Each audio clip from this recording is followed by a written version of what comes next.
Direct from New Jersey, it's the SNL Nerds, a show where two comics from New Jersey nerd out about Saturday Night Live. I'm your co-host, Darren Patterson. And I'm your co-host, John Trumbull. John, how's the apocalypse treating you? You all right? We're surrounded by a virus. We're falling. What? Yeah. Why have you not heard about this up until now? Did you not? Oh, I didn't mean for you to find out this way. Wow! This changes everything. Did you not realize we've been doing all these episodes, via computers, and not in the studio since March? I thought you were just being exceptionally quiet and restrained. Yes, I'm quite aloof. Yeah, I'm the I can't think of that famous recluse's name. The dude, fuck it. I fucked up the. Salinger? Huh? J.D. Salinger? No, Howard Hughes, right? The dude with the toenails. Howard Hughes. Yes. He was another recluse. Yeah. Obi-Wan Kenobi. He was another recluse. Yeah. Ted Kaczynski. He was. Sure. Yeah. Recluse. Yeah. I'm like those recluses, but with podcasting. I mean, you've always modeled yourself after those four men. Yeah, I grew out my beard. I wear tissue boxes for shoes. Right. You watch Ice Station Zebra on a continuous loop. Yeah, I urinate in many jars around my home. Yeah, you write Catcher in the Rye, even though it's already been written, which I think is a little weird. But hey, you do you. I think what I'm doing, what I did. That's it's more of a reboot or a reimagining. I think. Sure. Sure. I just think it'd be better if he was, a black man living in New Jersey, and and the rest. Hang on. What if instead of rye, it was a catcher in wheat? Huh? Game changer. Right? Yeah. Mind blown. Get the production people on the horn. I think we got a gold mine here. Yeah. So, I mean, we're like anybody in the pandemic world. We're dealing with the isolation and the monotony and all that fun stuff, but we're muddling through it, and we hope you guys are too. Oh yeah, and speaking of monotony and isolation, we got a little we watched a movie here that kind of touches on that. I thought that's a nice little segue. You see that? Yeah, that's what I was setting us up for. It's this week we're doing the new movie Palm Springs, which is streaming on Hulu right now. It stars SNL alum Andy Samberg and Kristen Milioti.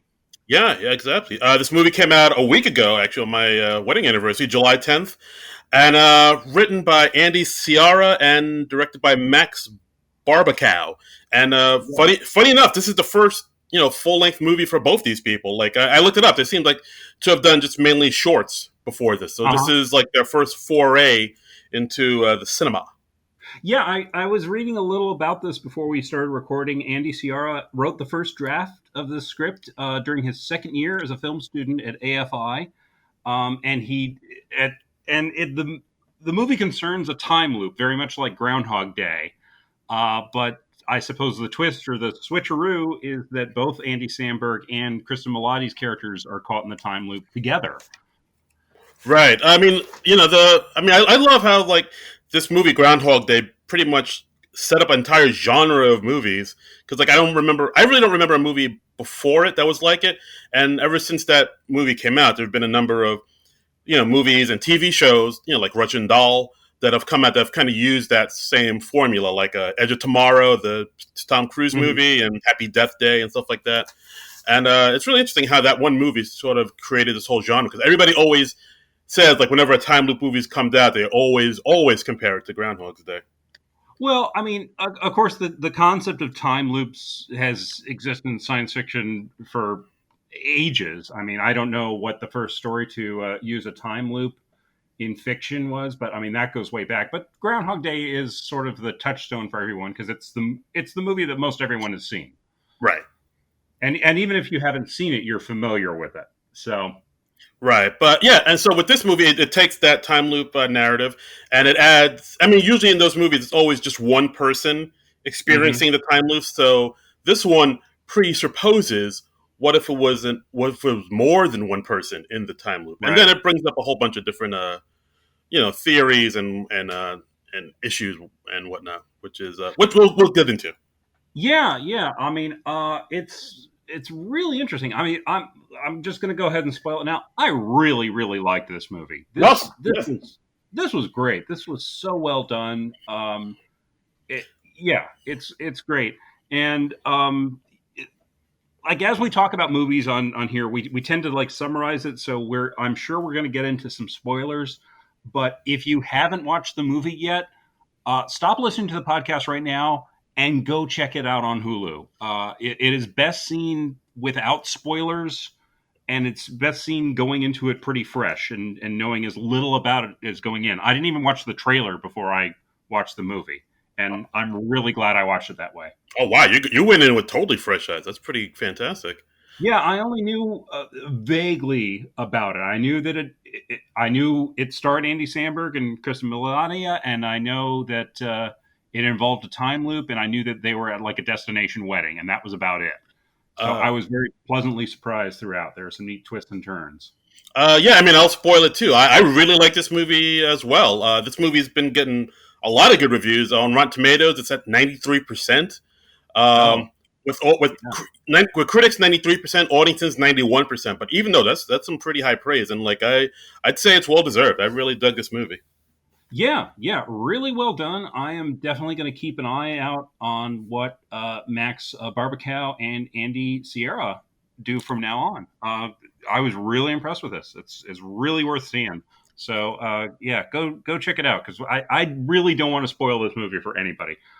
Check it out on Hulu. You can get a free month of Hulu, so no excuses. Right, get out there and do it. Like, what else are you doing? You're stuck indoors all day. Yeah, yeah, it's worth seeing. It's a nice way to kick off the Hulu experience. Absolutely. So, should we get into it? Should we start jabbing and jawing about this fine film? Oh, sure, sure. Let's dive in. So, it, as we said, it concerns a destination wedding. It's we've got Tala and Abe getting married on November 9th, and they're at this sort of hotel resort thing out in the California desert. Right, in And Palm Springs. And actually, I also looked it up. Apparently, November 9th, that's the same day that Albert Einstein received his Nobel Prize for theoreticals in physics. oh, that's interesting. I wonder if that was an intentional connection or what. Maybe, maybe. Very interesting. Very Ah, interesting. actu liber. So and we start out. I found it very interesting that it starts out kind of midstream for Andy Samberg. We see him wake up and we see him start to go about his day, but it sort of gradually comes to light that this is not his first day in the time loop. It's starting out in the middle of the time loop for him. He's been in it already for an unspecified amount of time, and he's gotten used to it, and he's really kind of past it in a way. And I find that very interesting because they very nearly started Groundhog Day out that way. Yeah, very much so. So in this movie, Andy Samberg plays Niles. He's the boyfriend of one of the bridesmaids, and Hmm. yeah, he's kind of gone. He's at this point, he's pretty much in this time loop already. He knows how everything goes out, how everything works out. Um, he kind of has like a very.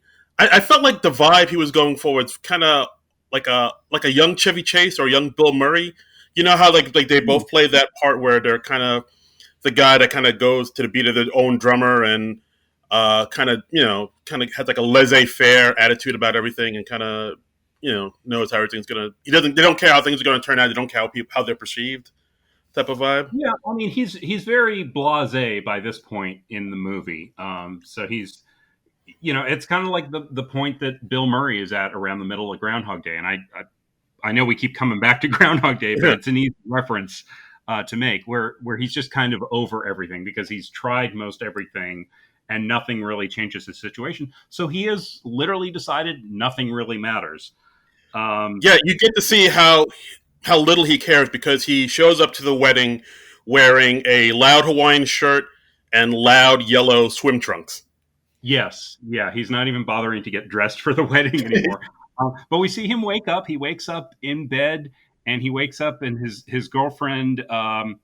Misty is just putting like lotion on her leg, and he's like, "Oh, that's a nice leg." And then we cut to them having sex, and Yeah. then his girlfriend cuts it short because she's like, "Oh, I'm sorry, I have to get ready," and he hasn't even finished yet.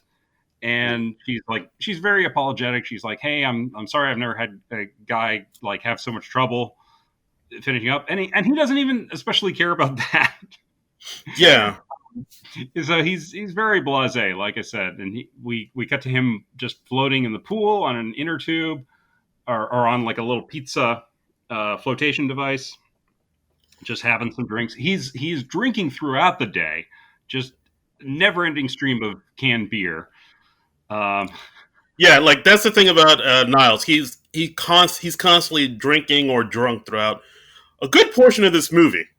yeah, yeah, and actually, like apparently the early drafts of the movie were Andy Sierra, the writer, he said the script originally had more in common with Leaving Las Vegas than Groundhog Day, and he deliberately limited the script so that it could be something he could actually make. So he didn't have any science fiction elements in it at first, and Wow.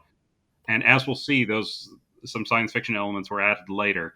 Um, Yeah, Leaving Las Vegas ends quite differently, if I recall. yes, yes, and it gets dark. Um, I mean, I've never seen it, but like I've read about it, and then even just reading about it, it's like this is like the most depressing thing I've ever read. Yeah, yeah. I saw it years ago, like back in the '90s. I think not long after it came out. But anyway, um, so Niles he goes to the wedding. Like we said, he doesn't even bother dressing for the wedding. He's there in his casual duds, drinking throughout the movie. And during the reception, his girlfriend, who is the maid of honor, she's no wait, she's not the maid of honor. She's one of the bridesmaids, but she's a close friend of the bride, and she starts giving like the worst bridesmaid speech ever. Um, she does that cliche thing where like you look up, Webster's dictionary defines such and so as blah blah blah blah, and and at the end of her speech, she's like, oh, I googled the two most important things to a marriage, and it's like love and compassion. And then at the end, she just like reads a definition of compassion and doesn't go on from there. Um, It's very heartfelt. it is horrible. And then it comes to Sarah, who is the maid of honor. This is Kristen Miliotti's character, and she's like, "Oh, I didn't realize I'd have to make a speech." And she gets up there, and it's very awkward. But then Niles swoops in and rescues her, and he gives a really nice speech and rescues her from having to make her own bad speech. Yeah. He gives this very heartfelt speech, even though no one knows who he really is, and he Yeah, said I believe he ends with something. It kind of it's like you expect it to be kind of silly and goofy, but it's actually a really sweet, heartfelt speech. And he ends, we may be born lost, but now we are found. He said that at some yeah, point, and everybody's like, "Wow, who is that guy?" yeah. No one really knows him because Niles is just there as Misty's boyfriend, so he doesn't really know anyone at the wedding besides Misty. Um, Right. and then so like after later in the reception, Andy Samberg comes up to Chris Milioti. He's being kind of funny and charming, and he's navigating the dance floor almost as if he knows exactly what's going to happen at any given moment. Like there's a drunk guy who starts to stumble and fall backwards, and Niles pulls out a chair for him to fall right into, just very smoothly. Yeah, like he takes other people's drinks. It's almost as if he's been to this wedding before. Yeah, yeah. I mean, it's very much like towards the end of Groundhog Day when Bill Murray knows whenever everything is going to happen, right down to the second, like catching the kid out of the tree. He's just able to navigate it that perfectly. So he's not the god, but he's a god. Shoved a piece of cake in his mouth. But they get to talking, Niles and Sarah, and they eventually head out, out into the desert and having drinks, and we're thinking they're clicking. We're thinking there's some chemistry. We're thinking they're maybe going to hook up. We're going to have some sexy times. Yeah. Oh, actually, before that, Yeah, I think Sarah said, "Well, Sarah's played, Christina Milioti said, well, aren't you Misty's boyfriend. Like, you can't just walk Hmm. away with me. And he's like, oh Oh no, yeah, it's okay. Then he shows that Misty's actually cheating on him with the officiant of the wedding, who's this like Australian dude who came in like a cowboy hat and like this kind of luchador jacket, I guess, like full of roses on it, and yeah, like he shows her that, oh yeah, like Misty, like the guy is like, kind of going downtown in the yeah. bathroom. Yeah, yeah. So he doesn't really feel any compunction about quote unquote cheating on his girlfriend because obviously their relationship is not in a good place, and she's been cheating on him for apparently quite some time. Right. Um, and Sarah's got her own issues. She says to Niles early on, she's talking about her family. She says they all see me as a liability who drinks too much, and she's actually the older sister of the bride, Tala, but she's kind of the black sheep of the family. Right. Um, so anyway, so Niles and Sarah are out in the desert, and it's getting romantic, and they're making out, and then suddenly, like Niles is starting to undress, he takes off his shirt and and he's wearing underwear underneath his bathing suit for some reason, and then suddenly out of nowhere he gets shot with an arrow. Yeah, that came out of nowhere. It's there's no foreshadowing, no, it's just literally out of nowhere, and Sarah, of course, starts freaking out, and Niles starts running away, getting away as best he can, even though he's wounded.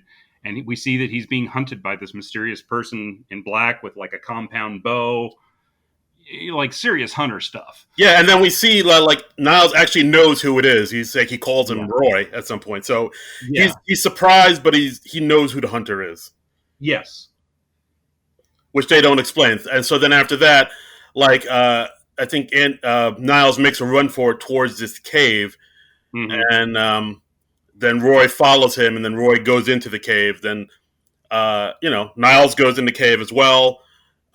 Sarah is freaked out by all this, as you should be, and hmm, as Sarah's trying to follow Niles, Niles said, "Hey, don't follow me, get out of here, go, go, go." yeah. Niles is crawling towards this glowing portal. We don't know what it is. They never really explain what it is, but he's crawling towards this glowing thing, and he turns to Sarah and he's like, "No, no, don't follow me. Whatever you do, don't follow me." But she's very confused, very scared, so she follows him into the portal after, and then smash cut to Sarah waking up in her hotel room, and she checks her phone, and it is the same day. It is still November 9th, and her day is starting exactly how it started before. Right, and then she finds Niles laying in the pool, as you do, drinking Mm-hmm. copious amounts of beer, and of course she's angry. It's like, "What the hell did you do to me? What the hell was that thing in the cave? Yeah. What is going on here?" It's the same day. What the? What the what? Yeah. And and he explains like, hey, we're in a time loop. I didn't want This is why I didn't want you to follow me. There's we're stuck in here. There doesn't seem to be any way to break out of it. Sarah, of course, instantly in denial, and she's like, no, no, no, no, no. um, Right. um and she, let's see, I mean, she kind of tries to break out of this, but But yeah, it ends up in disaster. yeah, like I mean, basically, Niles explains, yeah, it's a time loop. If you go back to the cave, your day starts over again, and if you fall asleep, the day starts all over again. And so, Yes. like, you can't, like, if you try to kill yourself and die, which I've done. I tried multiple times to commit suicide. As soon as I Right. die, I wake up and I'm in bed again. So Yeah. and Yeah. so, like, of course, she doesn't believe him. Sarah says, take me back to the cave. Let's go back to the cave. At first, they can't find the cave because earlier in that day there was an earthquake, like a small Hmm. earthquake, and the earthquake opened up the cave. So Yeah. once they found the cave, they went in and the day started again. At one point, she wakes up and decides to stay up all night and drive back home to Austin, Texas, where she lives. And she's figured, if I stay up, it'll be the next day and I will have escaped this. But of course, she drives all the way back home to Texas. You know, of course, she falls asleep, and it's still the next day. Yeah, yeah. And so there doesn't seem to be any way, and Niles kind of explains the rules to her, like he says, like if you die, your day resets. At one point, where she's despairing and she's trying to commit suicide, they're driving on the road together. She just turns to drive head on into a semi, and Niles, it just takes it very nonchalantly. He starts to get into like crash position. And she says like, "Oh, what are you doing?" Like he takes off his seatbelt and gets into a crash position. And she says, "What are you doing?" He says, "Well, I'm trying for a quick, painless death because trust me, like it really sucks, like dying in the ICU." And of course, you feel and remember all the pain that you experience, even if you don't have any lasting injuries. And Right. and they die, and soon enough, they wake up in their own individual beds. Yeah, So, and it doesn't end. Oh, that so and then at this point they end up at a bar hanging out, and then mhm. I think they're playing darts at one point, and seeing Niles play darts reminds Sarah, "Hey, wait a minute, who was that guy that was shooting arrows at you?" Yeah, yeah. And he explains that was Roy. That was somebody. That was another guest at the wedding that I talked to, and the two of them, like talked and hit it off, and they ended up doing drugs together. They were doing what were they doing? I can't remember. Were they doing like I mushroom thing, or they did cocaine together? Yeah, because well, actually, the guy Roy, played by the great J.K. Simmons, the Oh one yeah, yeah. the one and true J. Jonah Jameson. Hmm. um, yeah, yeah. So like he was at the wedding, and then they started talking as they started partying. They found some drugs which Trevor had on him, the efficient that Hmm. cheated, that was banging out Niles's girlfriend, and like Hmm. they start doing drugs and tripping and having this awesome time, and then they find themselves at the rocks by the cave, and then Roy's like, "This was an amazing night. I want this night to last forever." And at this point, um, Niles had already gone through the loop a couple times, so it was Yeah, in the early days. yeah. So of course, Niles, drunk out of his mind and high, saying, "Oh, you want to stay to last forever? Well, then follow me, good sir, to this cave, and the Right. stay will last forever." And of course, Roy does it, and he's now stuck in the time loop, and which Niles, of course, goes on to say, "Yeah, that was a mistake. I should not have done that." Yeah, yeah. And so it turns out, I mean, Roy, of course, does not take this well because he's just without any warning suddenly reliving one day of his life. And so he starts to take it out on Niles, and he periodically Roy shows up to just kill Niles in all manner of different ways. But Niles says that he explains that the one advantage is that Roy lives in Irvine, California, so he was like traveling to the wedding, so he only shows up every once in a while. Some with some of Roy's days, Roy does completely different things. But when I guess the bitterness and the anger boils over, he's just like, I'm going to go kill Niles. And so we see a montage of J.K. Simmons killing Andy Samberg in increasingly bizarre and interesting ways. Right. Like at one point, I think he sees that Niles is in the pool, and I guess he puts something in the pool, and he lights the pool on fire with it. Yeah. That was grisly. I was like, geez. I mean, you don't see Mhm. Andy Samberg burn alive, but like the fact that No, no, there's no gore or anything like that. It's more comedic than anything. right. But, it's almost like a Roadrunner cartoon. Yes, exactly. Um, Wile E. Coyote, super genius. yeah, yeah. But so this is why Niles kind of explains his philosophy to Sarah. He says the only way to live in this is just to embrace the fact that nothing matters. So it's a very sort of almost nihilistic way of looking at it. Yeah, yeah, it's totally nihilistic. It's yeah, Yeah, he basically has, like you said, adopted this philosophy of just you just have to suffer through the existence of life, yeah, and like yeah, yeah. which is, I mean, I don't know if I'd want to hear that while in a pandemic, but it is definitely a way to go through life. Yeah, yeah. It's and so so Sarah and Niles are kind of stuck in this together because Roy's not really in the picture all the time, and they start to hit it off. They start to get to know each other. Sarah at one point asks Niles, she's like, "Hey, have you had sex with anybody in here?" And he's like, "Oh yeah, yeah, I've had sex." And she's like, "Oh, who have you hooked up with?" He's like, "Well, I hooked up with the bartender at the wedding," and we cut to like the bartender apparently like giving Niles a hand job in the car, and she's like, "I hit somebody in this car once." Yeah, that was. I think the bartender I noticed was. I mean, if you know L.A. comedy, that's comedian Jenna Friedman, who I think she also wrote. Oh, I believe she also wrote for like the Daily Show too. But yeah, oh, nice. she's pretty funny. Oh, very cool. Yeah, she doesn't have a big part in this movie, but she is very funny. And yeah, that scene in the back of the limo, it's just Yeah. very very funny. And like she confesses, like, "Oh yeah, I hit somebody in this car once. I don't think he ever walked again." And Niles ends up orgasming right on that, and it's so wrong, but it's very funny. Um, I did not see that coming. You know, yeah, no, no pun, Niles no pun intended. Yeah, Niles also confesses like he hooked up with a biker chick at the biker bar they go to. He once even had a homosexual experience with Yeah. one fellow just to try it, I guess, because Hey, when in Rome. hey, if there are no consequences for anything, why the hell not? you Yeah. know.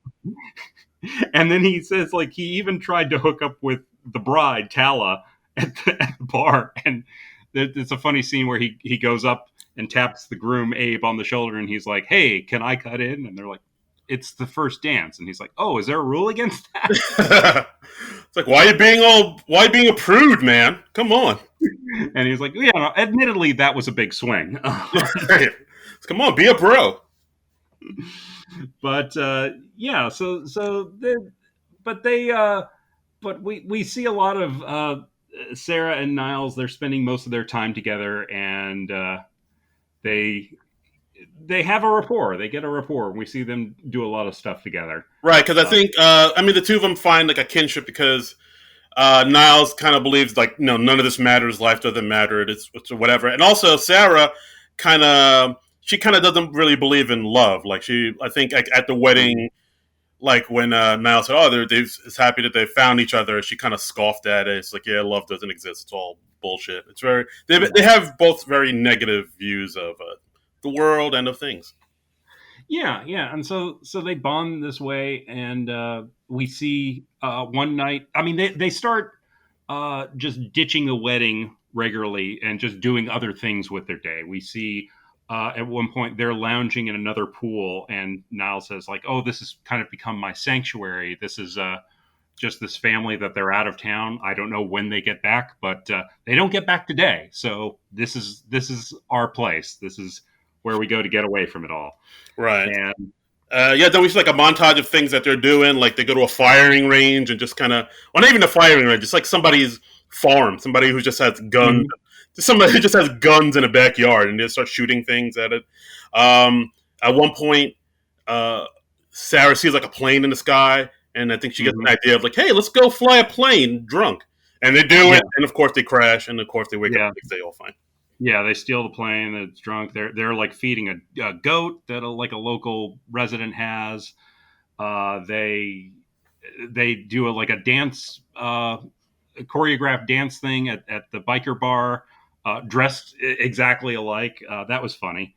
Um, Yeah, I mean, at one point also, I think Sarah figured out maybe it might be karma that gets us out of this loop. Maybe we need to do oh like yeah, maybe we need to do like a selfless act, and which I guess is kind of a callback to Groundhog's Day, where it said like yeah. we need like to do a selfless act in order to get out of this time loop to like to redeem ourselves. So Hmm. at the wedding, Sarah, while everybody's at the altar, and Sarah kind of looks like she's about to say something like during the reception, and instead she kind of whispers something to. During the ceremony, not the reception. Oh right, Yeah, I forget yeah. what reception ceremonies are.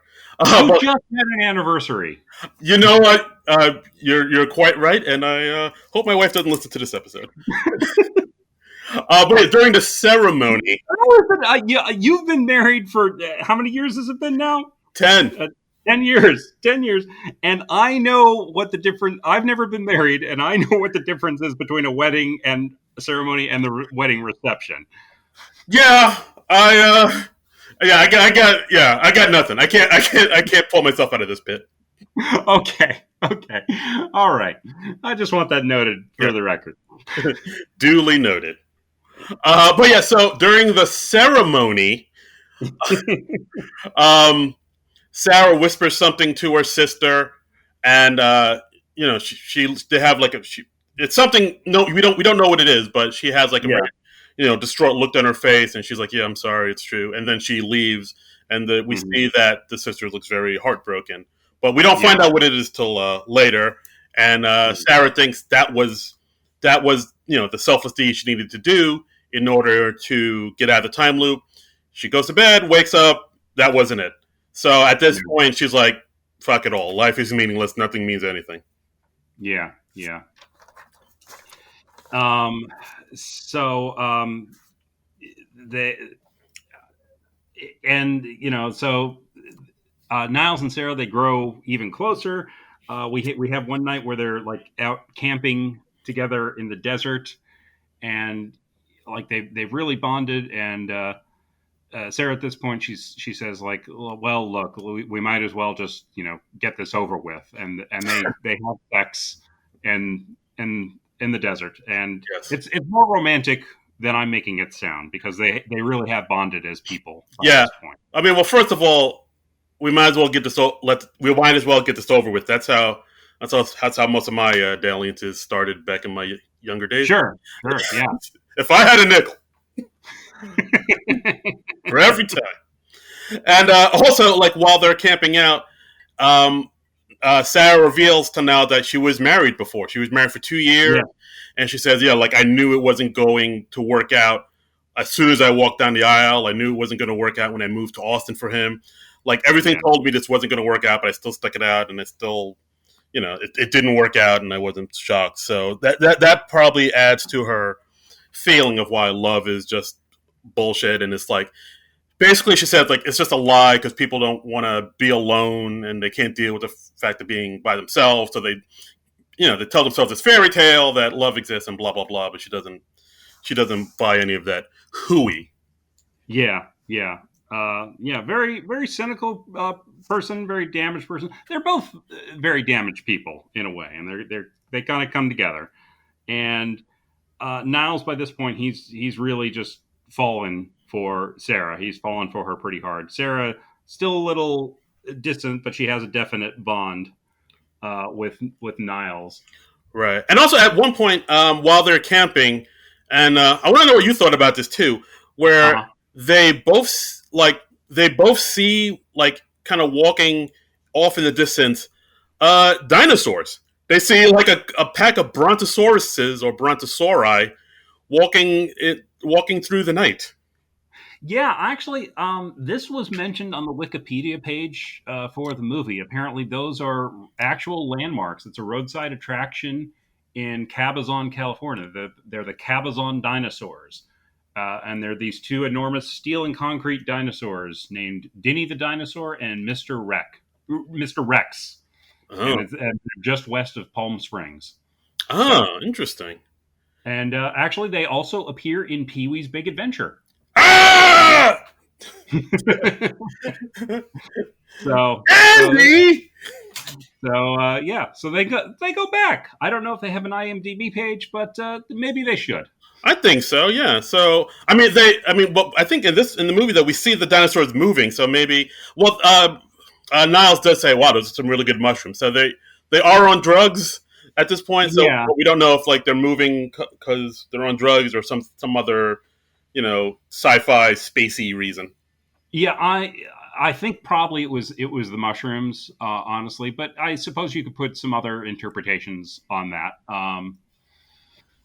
Yeah, I don't know. Honestly, I had a tough time seeing the dinosaurs because it was very, very dark, and I was just watching on my laptop, so Uh, they didn't come out real clearly to me. But okay. All right. Fair enough.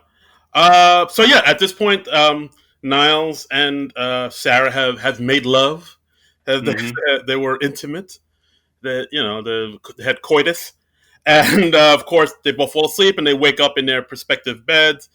And this is when we find out that when Sarah wakes up, we sees that she's not in her bedroom. She's actually in the bedroom of the groom because the night yeah, before the wedding, she hooked up with her sister's fiance, the groom. yeah, yeah. Abe. So yeah, she had spent the night with Abe, and they'd kind of hinted at this subtly earlier in the movie. Like the Sarah's father is talking to her at one point. He's like, "Hey, I knocked on your door, and you must have gotten up really early. It was like I knocked on your door at 6, and you were already up." And Sarah just goes like, "Oh yeah, I went hiking." And during one of the other times where she wakes up, we see like just a glimpse of a male torso, so we know she hooked up with somebody, but we don't know who until this particular morning. We see that she actually hooked up with Abe, the groom. Yeah, So and at this point we kind of see why Sarah really can't live this day over and over again because she's reliving one of the biggest mistakes of her life that she ever made.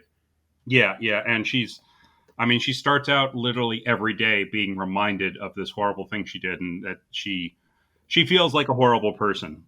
And so he, so Sarah and Niles, they're driving the next day, and Niles he's kind of giddy because they've made this romantic connection, and he's like, well, hey, we get to at least spend this together, and he wants to kind of talk about the fact that they had sex the night before, and Sarah's just trying to push everything down and doing her best to forget it.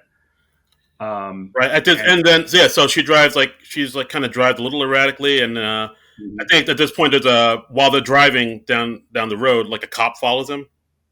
yeah, she notices that a police officer has been following them for a while, and then she starts trying to drive more erratically to get the attention of the cop. But finally, the cop car's sirens comes on, pulls him over, and she runs over to the cop car and saying like, "Oh, help me, help me! This person's kidnapped me."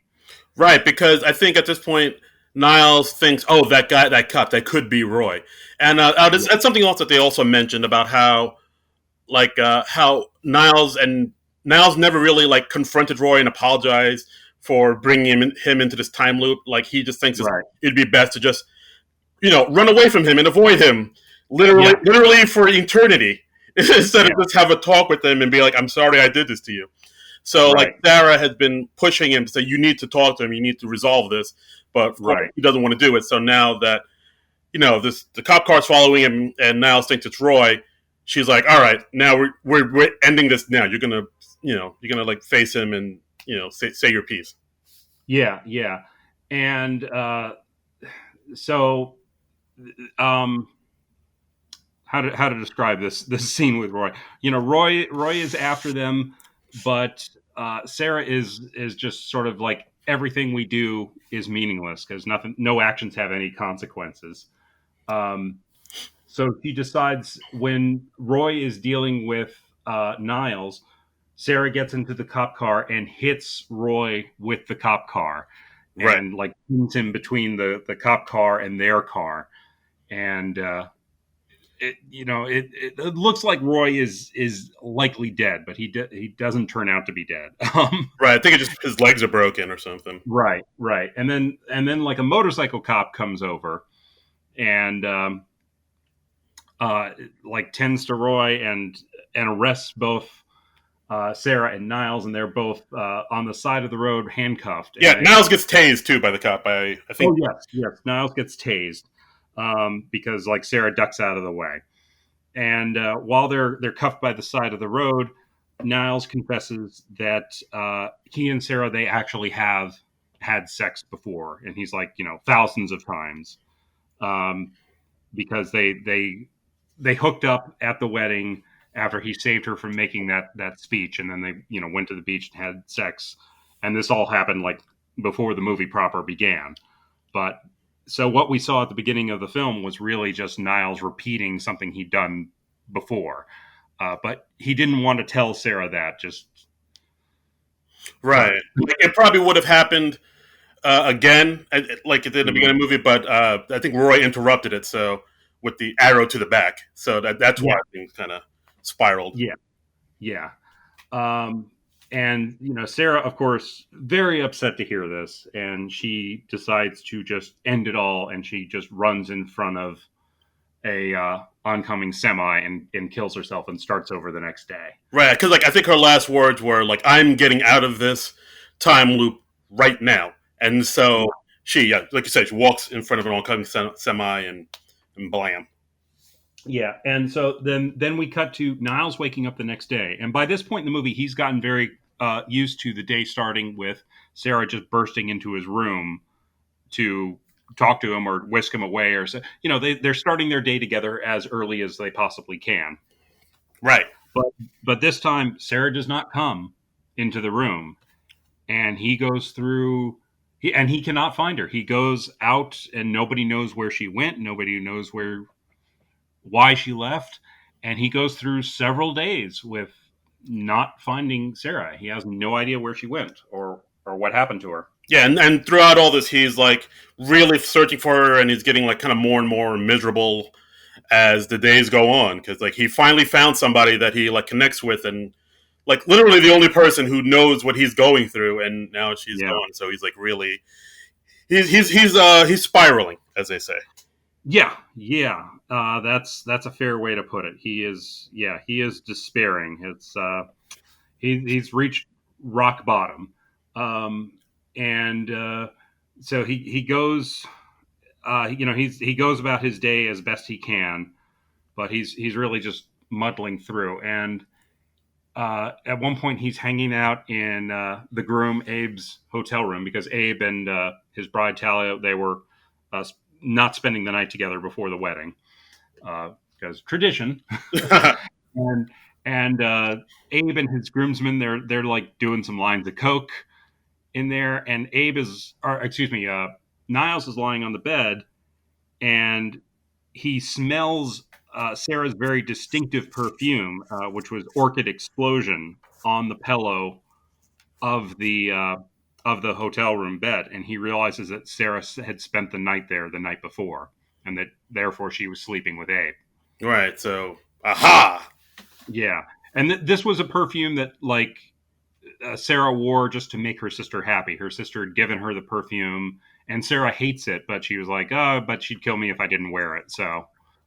And it's something that's definitely identified with Sarah. Uh, Um, but yeah, so then he finds out that Abe slept with Sarah. He confronts her at the reception, and and what's a wedding reception, Karen? Can you explain to the folks? that's when like I don't need to tell you or the folks. Oh, okay, Well, okay. no, Well, you explained it thoroughly, so. yeah, Um, it's like the but thing. so during what I presume is the next loop, Niles publicly confronts Abe during the wedding, and like a fight breaks out, and like a fork gets into the groom's cheek. As you do at Yeah. wedding receptions. Um, No, I think you meant wedding ceremonies. oh yeah. Oh, you're right. You're right. You're right. Uh, Uh, Now, who doesn't know the difference? still you. But and by the way, the groom is played by Tyler Hoechlin, who you might know as Superman on the CW shows that are currently running on Supergirl and all those shows, and he's about to get a spinoff as Superman. I think what's that show going to be called? Superman and Lois, I think. I think so. Superman. Yeah, yeah. We'll say that. Yeah. Okay, let's say that because they've already done Lois and Clark. So So Superman and Lois, totally different thing. yes, yes, totally different thing. But by this point, Niles he realizes that he loves Sarah, and he wants to be with Sarah, and he wants to find her and find a way to be with her, whatever that means, and however he can do that. Uh, And yeah. go So, ahead. well, at this point, yeah, he gets like very despondent and very depressed. So he decides to drive all the way to Irvine to meet up with Roy and be like, Roy, I'm turning myself in. Like I'm miserable as hell. Like just kill me. Do Mhm. whatever you got to do. And we discover that Roy actually he lives in his normal life. It's just this quiet suburban life. He's got a wife. He's got some three very nice kids. And Roy, of course, he's horrified that Niles has tracked him down and found him. And he's like, but he introduces them. He's like, "Oh, honey, this is an old friend of mine." and we find out like Roy didn't even know Niles' name. He just didn't. He was like, "This is my old friend Niles." Oh, Niles, right? Um, I didn't even notice that till you just pitched, till you mentioned it. I was like, yeah. yeah, Oh, yeah. It was very cute. And there's a really nice scene where it's just J.K. Simmons and Andy Samberg sitting in Roy's backyard, and Roy explains that he's kind of found his peace. He's got a little serenity with this. He's like, "Hey, I get to spend this time with my wife. I've got these kids. I've got these two twins. My son is over there. He's watering a piece of dog shit, but it's great." it's about the little Um, things in life. yeah, and like later today, one of my daughters is going to draw like a family portrait of us, and I'm going to be a grizzly bear. And he's just taking pleasure and solace in this stuff, but he recognizes the limitations of this time loop too. He's like, I'm never going to watch my kids grow up. I'm never going to get to give my girls away at their weddings. Um, Yeah, but he but he's happy in this limited time that he has with his family, and he just tells Niles, "You've got to find your Irvine, whatever that is. You got to find your Irvine." right. Because I think when they first met, um, Roy, he basically told Niles, like, he said he had like a very down version of like marriage, saying, "Oh, people say marriage Yeah, is like a bottomless pit of hell and whatnot." But and then Niles asked him at that, it's like, "I thought you hated marriage and all." I was because like Niles didn't expect to see all this beautiful family in a suburban home and wife and everything. But Roy yeah, was like, yeah, life changes, priorities change, and things change. And like once I was able to let go of the anger I had for you, hmm I looked around. I was like, actually, this is a really nice day. Like my yeah. wife, my This is kids. the So, perfect day, yeah, and like I get to live in it forever. But I never get to move beyond that day. But he's enjoying that as much as he possibly can. yeah, And very zen way of looking at things. yeah, it really is. And Roy just says like, Niles, you shouldn't come here again. And Niles has one of my favorite lines in the movie. He just says, "Well, Roy, would you just kill me one more time to beat the traffic?" And it's just delivered perfectly. It's just wonderful.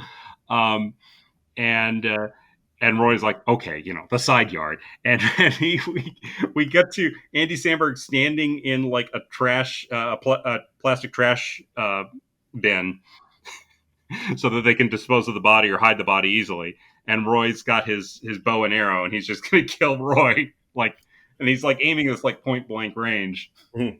Yeah, they said, "I hope." It's a very strange scene, but it's also kind of sweet at the same time. Mm-hmm. It's like, oh, it hits a weird tone, but like I liked it quite a bit. It's one of my favorite Yeah, scenes.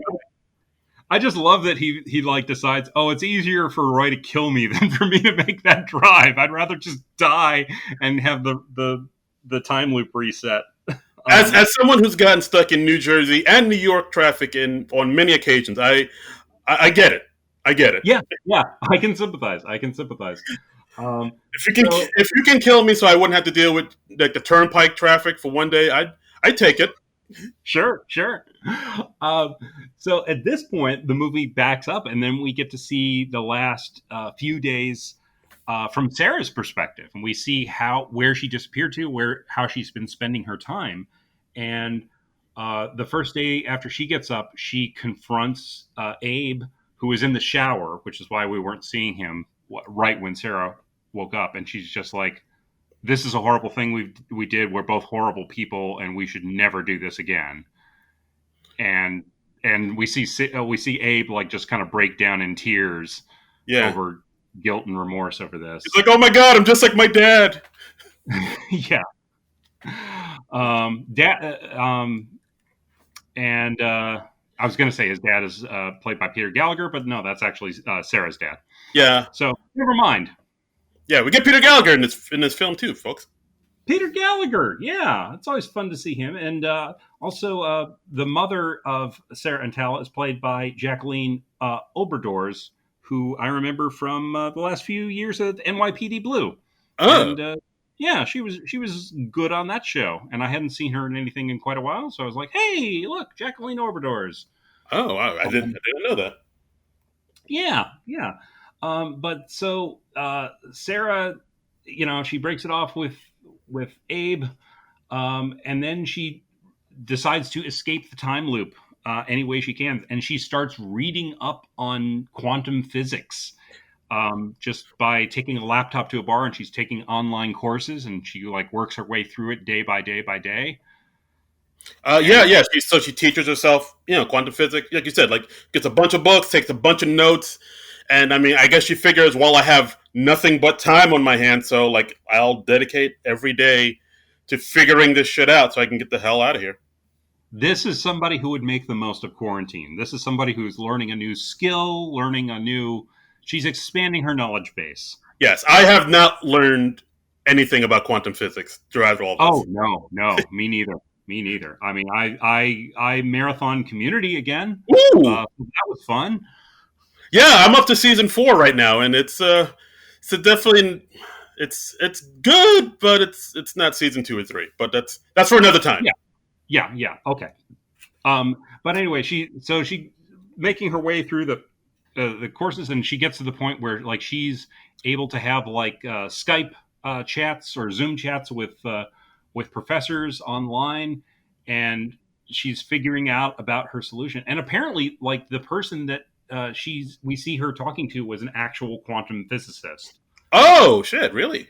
Yeah, yeah. I saw an interview with Krista Milioti on Harper's Bazaar, and she's like, "Oh yeah, that was an actual quantum physicist I was speaking to," and she actually researched uh, quantum physics because she has like a big monologue that was largely edited out of the movie, but she learned about quantum physics so she would know what she was talking about. Oh shit! That's pretty fantastic. Yeah, yeah. That's pretty cool, right? Yeah, yeah. So yeah, at this point, like she's studied as much as she can about quantum physics. Then she goes out to the cave and does like a bunch of kind of takes a lot of notes and experiments and whatnot. And near the cave, there's the farm where they were doing shooting off rifles that Right. belongs to this guy named Spud. And Yeah. Spud has a goat, which Yeah. we actually see at the very beginning of this movie, and Mm. she kind of uses the goat as a guinea pig to go into the cave and try to figure out how to get back.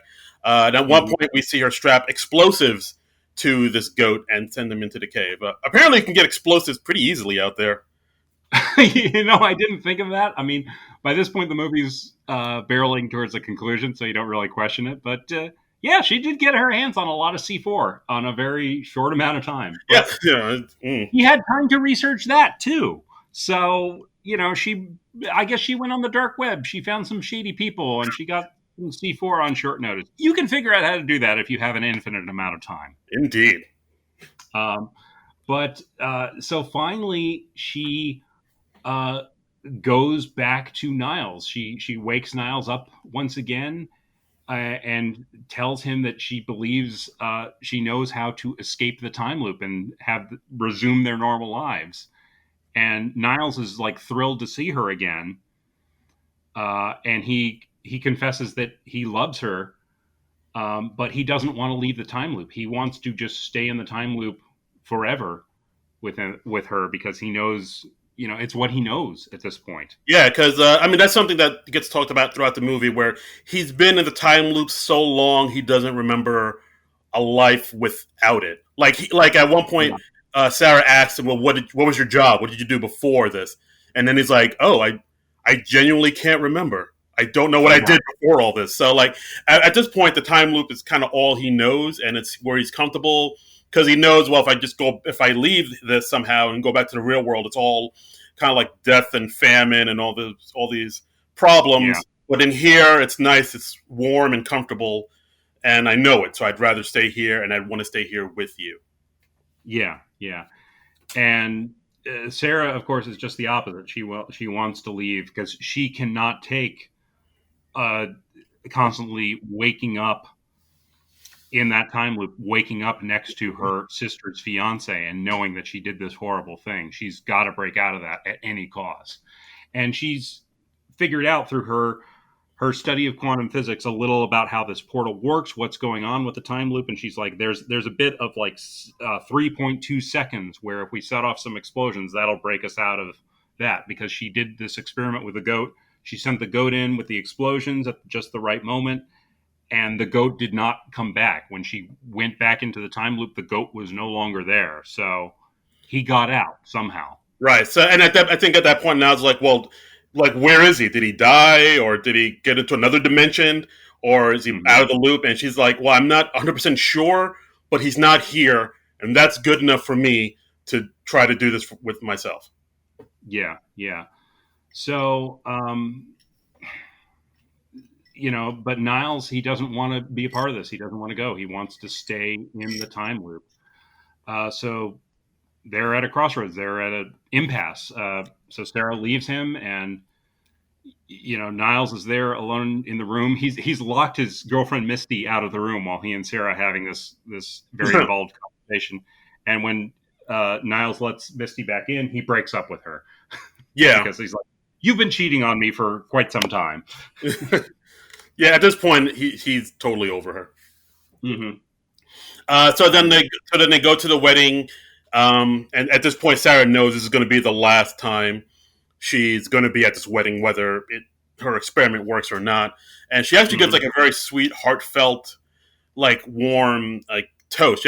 She gives the toast she wished she would have given earlier on in the movie.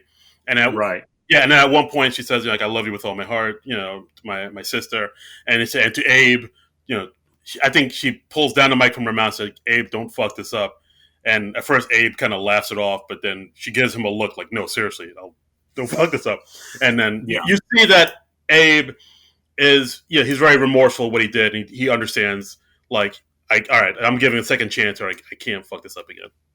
Yeah. Yeah. And he says very sincerely, "I won't. I won't." So we get the feeling that hopefully Abe will learn from his mistakes and not do that again. But who knows? Who knows? But who knows? I mean, yeah. So, but Niles is also at the wedding, and he's drinking alone at the bar, and he decides that he wants to be with Sarah, and he decides that being with her is more important than staying in the loop, and he's going to go after her. He's going to follow her. Right, because like Uh, I think at one point at the night, like as the night goes on, she leaves to go to the cave, but then I think Niles is like at the bar, that dive bar, biker bar they hang out with, and he's like very despondent because like the woman he loves is going to leave, and I think one of the barflies, Darla, who he hooked up with, says like, you what are you doing here? I mean, I don't know what you're looking for in your life, but it ain't here. So then we get yeah, that kind of rom com trope where the guy or girl runs after the the one they love, as the one they love is about to leave and go away. yeah, and he steals a truck from the guy at the bar and goes after her. The truck breaks down, and then he finds the farmer that's nearby the cave. I think it was the guy who had the goat. Yeah, it was Um, Spud. I think his name was. but yeah, and he makes up the story of the Spud that he's his long lost son to convince him that to take his motorcycle or his moped, and he makes it the rest of the way, and he reaches Sarah like right as Sarah is there at the mouth of the cave, and she's there in her bridesmaid's dress with explosives strapped around her, It's a good look. and she's ready to go, and Niles like confesses his love for her again, and Oh, shit. explains to her like he'd rather die with her there in that moment than to go through life alone. And Sarah she's also kind of faced up to her shit at this point. She's like, I can live on my own. I can live with this. I can live with my mistakes, and I can deal with my mistakes going forward. And so they both really learned something from the time loop, you know? Right, because I think I mean at one point I think like he's pouring his heart out to her, and she says, "Well, what if Because she still kind of believes love is doesn't exist or whatever, or she still has Mm-hmm. reservations, and she says like, "Well, what if we get sick of each other at some point?" Like, and I think, and then Niall says, "Well, we've already gotten sick of each other, and it's been great. It's been the best." Yeah, yeah. Which I mean, I really liked it because it's a more realistic view of love than you get in most movies. Most movies are like, oh, you fall in love and then everything's okay forever. And Niles is like, no, I mean, we're in love, but we've seen each other at our best and our worst, and we know all of each other's horrible shit, and we still want to be together. And that's really what love's about. Right. It's like, I mean, I do like that because, like, I think the writer was trying to stay away from as many of those, rom com tropes and Mhm. cliches as he could. He wanted like a kind of a more realistic, more honest, depiction of love, and I'm pretty sure he got it. Actually, I pulled up the speech Niles gives, which I really like the Mhm. speech that he gave at the end. Oh yeah. Did you want to read some of it, or? Sure. Okay. So as he, when Niles is at the mouth of the cave, he's trying to convince Sarah to come back, and he says, "Even though I pretend not to be, I realize that I am completely codependent. But that's cool. But I'm cool with it because I think that life should be shared now, and I need you to survive. But it's so much more than that. I know you better than anyone knows you. And remember the night that we saw the dinosaurs? You said it yourself. In order to ever really know anyone, you need to know the entire package, the good and the bad. And I've seen your package, and it is excellent, Sarah. And you're my favorite person, senior package, and you're my favorite person that I've ever met. And yes, I know that it's crazy odds that the person I like the most in my entire life would be someone I met while I was stuck in a time loop. But you know what else is crazy odds? Getting stuck in a time loop. I hope that blowing ourselves up works, but it's really irrelevant to me as long as I'm with you. And if it kills us, well, then I'd rather die with you than live in this world without you. Aw. Right? So, and that's all like this one run-on sentence, because Sarah just gives Niles like one sentence to Yeah.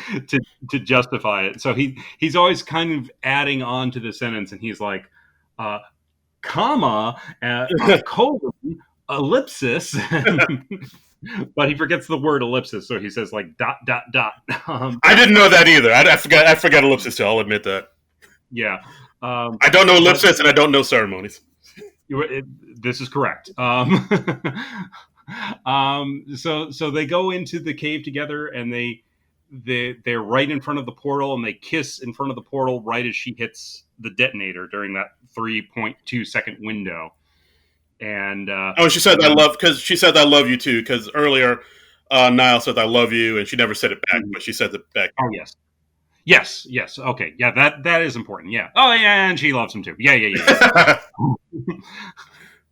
But then and then the glow just kind of envelops the screen. The screen goes black for several seconds. We don't really know what happened. We're thinking like, oh, is this the end? Is this like an open ending? But we see them again, and we see them. You go ahead. No, yeah, I was gonna say they're in the pool of that house Yeah. of the that the family left on vacation, and yeah, like you Mhm. said, we don't know if it worked, if it didn't work. Like, Yeah, they're in the same clothing as the day before, where they're in he's in the Hawaiian shirt and bathing suit, and she's in the bathing suit we see her in before. So we don't know if this is yet another time loop, or if they broke out and they just happen to be in the same clothing. right, right, and so then at this point, Niles mentions, "Oh, maybe I should go pick. I should probably go pick up my dog." And Yeah. she's like, "You have a dog? I never heard about this." They're like, "Oh yeah, I left it with my neighbor or my friend or something like that." And then we see the family that lived in that house come out and be like, "Hey, who are you guys? What are you doing? And what are you doing in our pool?" And then Niles is like, "Oh, yeah, I guess they come back November 10th. I guess." And Yeah, yeah. So their plan was successful. They broke out of the time loop, and yeah, that's it. They're together. Happy ending. we see, They've broken into somebody's house, and yep, she still slept with her sister's fiance, now husband. But they're dealing with it. yeah, They're getting past that. yeah. And at the end, it pulls up from the house, and we can sort of see again like the dinosaurs walking in the distance on the horizon. Yeah, yeah. The Cabazon dinosaurs, and then they roll credits, and you're like, "Hey, oh, that was a great movie. That was really fun, and that was really cool." But no, wait, there's one more bit. We got a little mid-credit scene. Oh, it's like an Avengers movie. It really is. It really is. Niles and Sarah, they're going to join the Avengers. Oh, I can't wait. because their time travel abilities are a real asset. No, but we have a mid credit scene, and it's just we see Roy again, J.K. Simmons, and he approaches Niles at the bar, and he's like, "Hey, I got your girlfriend's note. Do you really think this could work?" And Niles, who's in a suit, dressed up like he's a wedding guest, he just turns to Roy and he's like, "I'm sorry, I don't think we've met. I'm Niles." And in that moment, Roy realizes that Niles does not recognize him, which means that this is not a Niles who's gone through the time loop. So he's out. Like Roy and Sarah made it, or Niles and Sarah made it out, and Roy just realizes it's possible. So And that's awesome because, like, honestly, like as the credits rolled, I was thinking in the back of my head, well, what about Roy? What's going to happen to him? And then they answered my thoughts with that yeah, mid credit scene. that was really great. I mean, I wasn't really expecting to see Roy again, and I wasn't really that worried about the plot hole of, oh yeah, well, what about Roy? He's still stuck in the time loop. But I'm so glad they dotted that I and crossed that T, and because if I thought about it later, it would have bothered me. Yeah, that they would have basically condemned Roy, and he would have had no way of knowing. So yeah, she sent Roy a note somehow. I don't know how. Who cares? They got Roy's email or something. It's like Back to the Future. He put it in his coat pocket. Yeah, who knows?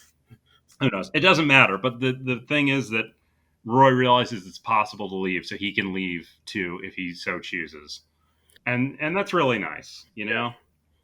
And that's the movie, guys. I mean, yeah, really great movie. I really enjoyed it. I mean, I saw it had gotten like a lot of good reviews, and then like Mm-hmm. a few, excuse me, a few of my friends who saw it said they really liked it. So I mean, I didn't know what to expect. I remember seeing. I actually did see the trailer like Mm-hmm. a month or two ago, and I was like, oh, this could be interesting. And then I heard all the praise it got, and then I watched it, and I was like, oh, this was really good. Yeah, I mean the trailers. I did watch the trailer after I finished the movie, and the trailers they really don't give away much because they don't want to spoil any of the plot points. And like I said at the top of the podcast, it's best if you don't know much going in. So I really hope that I haven't spoiled it for somebody who hasn't watched it and they foolishly chose to listen to this before watching the movie, because that is not the way to experience this movie.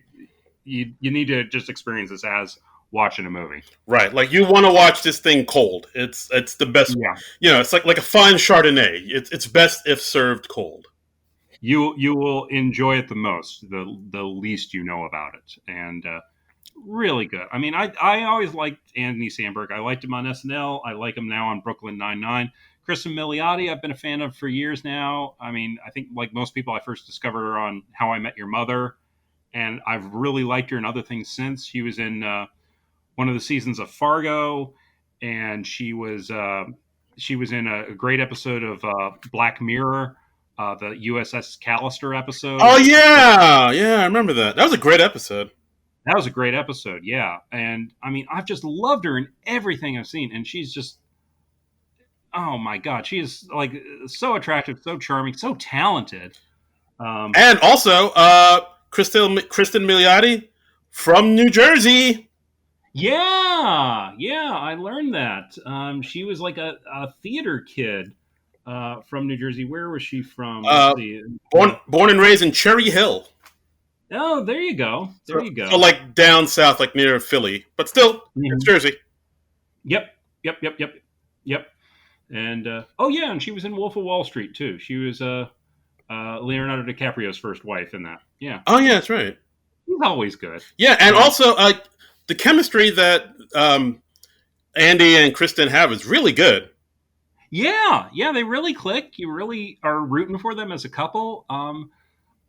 I, I thought it was wonderfully written. I mean, I love that like both characters have their flaws, but they still work as people.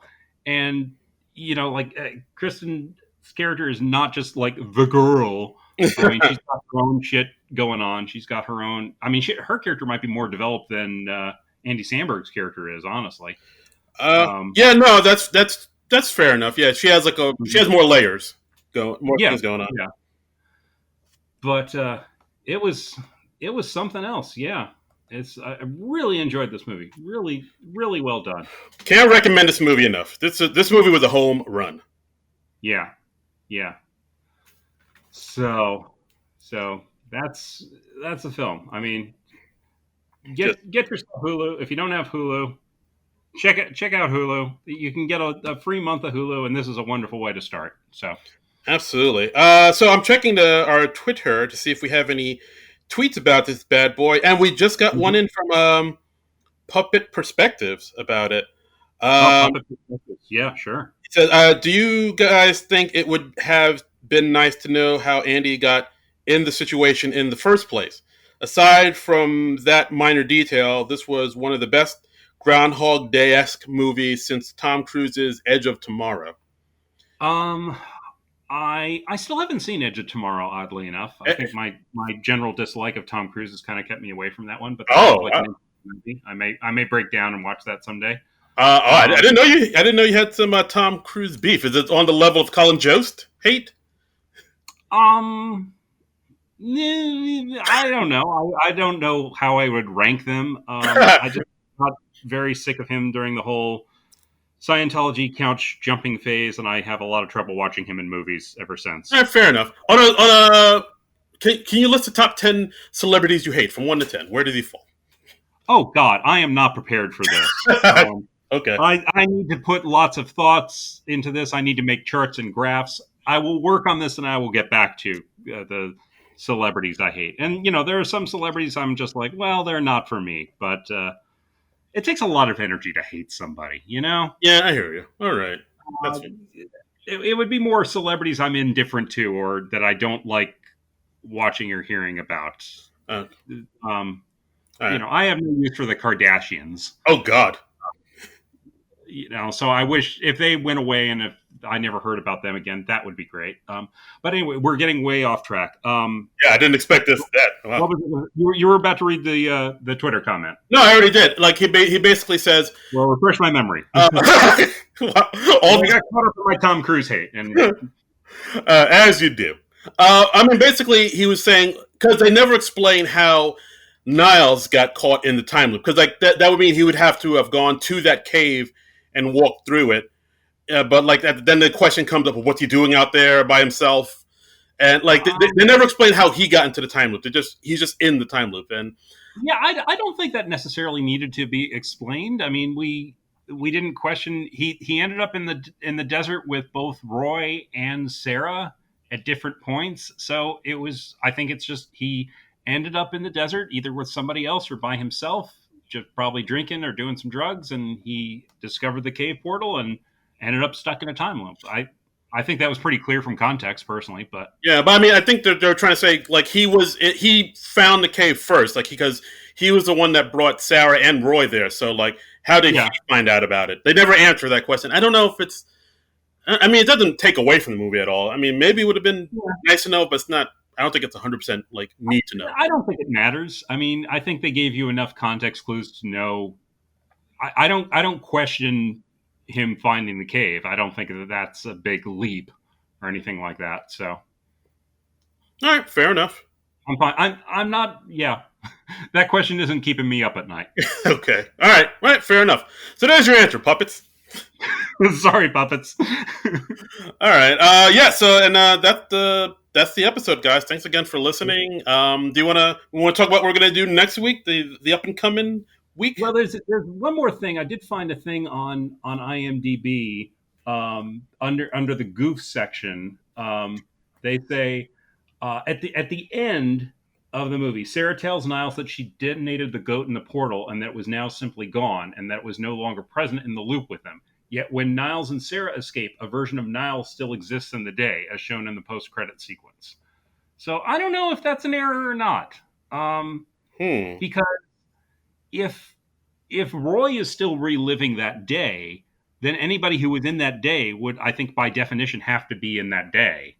So I think that version of Niles would probably stop existing if Roy gets out of the time loop himself, right? I I dude, you're talking to a man who doesn't know what a ceremony is. I don't know if I can follow all this logic.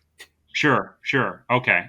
Well, study up quantum physics for a few months, and then get back to me. Will do. Okay. I'll get right on that, sir. Yeah, but again, that doesn't bug me. I mean, by that point, I was fully on board with this movie. So even if that doesn't make strict sense by the rules this movie set up, I don't care. I don't care. So. So, yeah, you wanted to talk about what we're doing next week. What are we doing next week, Darren? Yeah, what aren't we doing next week? Well, I'll tell you what we are doing next week. Guys, we're talking about a little movie that's on Netflix right now that stars one Tina Fey and one Amy Poehler. Ladies and gentlemen, we're talking about Baby Mama. Woohoo, Baby Mama! Yeah. Um, Never seen this one. Looking forward to seeing it. I know it's about Tina Fey wants to have a baby, and Amy Poehler's character, who's kind of a screw up, is going to be her surrogate mother, and that's the extent of what I know about it. That's all you need to know. Just go in there. That's a starting Have point. Have you seen it before, Darren? Yeah, I saw it years ago. I think I might. I don't remember much about it, but I remember liking it. But yeah, it's been a while since I've seen it. You remember liking it? Okay. That's my All right. that's my rave review. I remember liking it. All right. Well, and I noticed that it was streaming on Netflix now, and I was like, well, hey, we haven't done an Tina Fey Amy Poehler movie as of yet, and that would be fun. Did you happen to see the special episode of 30 Rock that they did this week? I did see that. Yeah. How'd you like that? What'd you think of that? I mean, I enjoyed it. It's good to see, a lot of the old characters again. I know a lot of people had, issues with it because the whole thing just seemed to be one big hour-long commercial for Peacock. Yeah, they were really pushing the Peacock stuff hard. They were pushing that Peacock right down our throats. But aside from that, like Peacock. Yeah, I thought it was pretty well done. I mean, it had the feel of 30 Rock, of course, because it was co-written by Tina Fey and Robert Carlock. And I thought it was like technically pretty impressive because it wasn't like the special episodes of Parks and Rec they did a couple months ago where everybody's like on a Zoom chat. This felt more like a real episode of 30 Rock where people are outside and there's interacting. Of course, they were, I'm sure, practicing social distancing while they were shooting this. And they did it kind of cleverly. I mean, most people are apart because it is taking place in the real world and it's taking place in pandemic world. So there is a lot of people like communicating via Zoom chat and stuff.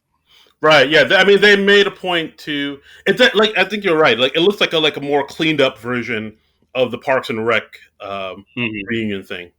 And they did a lot. I believe they did a lot of like blue and green screen stuff to put people in various environments. And it was mostly pretty convincing, but there were a few shots where you're like, I don't think that person's actually there. There was that one point where like Tracy was leaning against the fish tank, and like I was like, oh, I can definitely tell he's not leaning against no fish tank. Yeah. So we see like Tracy's mansion, and we see. I'm sure they had like just Alec Baldwin's house or one of his houses doubling as Jack Donaghy's house, and we had Kenneth, the former Page, now the head of NBC. We had him in drag, acting as his own assistant, and but it was just fun to revisit those characters and see a little more and spend a little more time in that world. Yeah, I dug it. Definitely brought back some fine old memories. Yeah, and Peacock, which they really pushed the Peacock stuff hard, but they pushed it hard. Yep, hard and fast.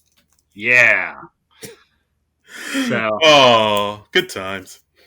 Good times. But that is about it for us this week. So next week, Baby Mama, and then we'll figure it out. We don't know what we're doing yet.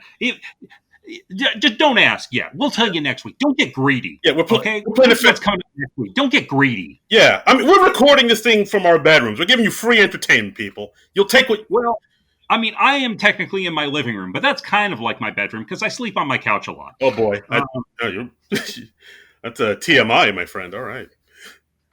What, me sleeping on my couch is TMI? Yeah, I don't know. I was trying to imply something, but sure. Okay. I'm I'm not sleeping on my couch because I'm trapped in a horrible marriage or anything like that. I live alone, Darren Patterson. Yeah, you sure do. And, Wow. and if you want to follow me on Twitter, you can find me at Darren Credible, DARA Incredible, Twitter and Instagram. And you can follow me on Twitter and Instagram at Trumbull Comic. That's TRUMBULL and the word comic. And you can follow the show page at SNL Nerds Show on Twitter. Right. And as always, please donate to our Patreon at Non-Productive.com. Give us money. Lord knows we need it. Yes. And please rate and review us on Apple iTunes or on the podcast app of your choice, because that really does help the podcast. Please just, if you enjoy the podcast, tell a friend about it. We want to boost up the audience. We want to get more people listening. Yeah, spread the word. Spread the word. And just tell us more what you want to see on the podcast. If you have a movie you'd like us to check out or watch out for. If you want to warn us off a movie, that's good too. Don't watch Nothing But Trouble. Don't watch Tommy Boy again, because you both already watched it and you didn't like it very much. Oh boy. Please help us spread the word. Yeah, because we'd like to get more people listening. And if there's something you want to see on our 100th episode is coming up, let us know that. Yeah, please do. Yeah, we're 100 episodes. Holy hell. It's 100 episodes. What are we going to work out for that? We don't know yet. We're going to figure that out. Yeah. Your guess is as good as ours. No, actually, I think our guess is a little better than yours because we're the ones who do the podcast. So I'm not going to sign off on that, Darren. John, what's a ceremony? Your guess is substantially worse than ours because we can affect this much more than you can. Let's face it. Oh, true indeed, John. True indeed. True indeed. But anyway, we will see you next week with Baby Mama. Anything else to say, Darren, before we sign off? No, I'm good. Okay. Well, then, we're going to step into the portal now. Bye, you guys. Thanks very much. And until then, Nerds out! Nerds out. Yay. I was thinking it might be funny if, I may ask Frank to do this, if it might be fun if he, looped in the very beginning of this podcast like it was all about to repeat again. Oh, that's actually pretty smart. Did we do that for Groundhog Day? I don't know if we did. I don't remember. I'd have to go back and listen to that. And, oh, God, who wants to do that? Yeah, I don't listen to the show at all. So No. I don't care for one of the hosts. All right. I'm going to stop unless you want to say something thoroughly entertaining. Why start now? Okay. Nice. This has been a non-productive media presentation. Executive producer Frank Hablawi. This program and many others like it on the Non-Productive Network is distributed under a Creative Commons Attribution Non-Commercial No Derivatives license. Please share it, but ask before trying to change it or sell it. For more information, visit non-productive.com.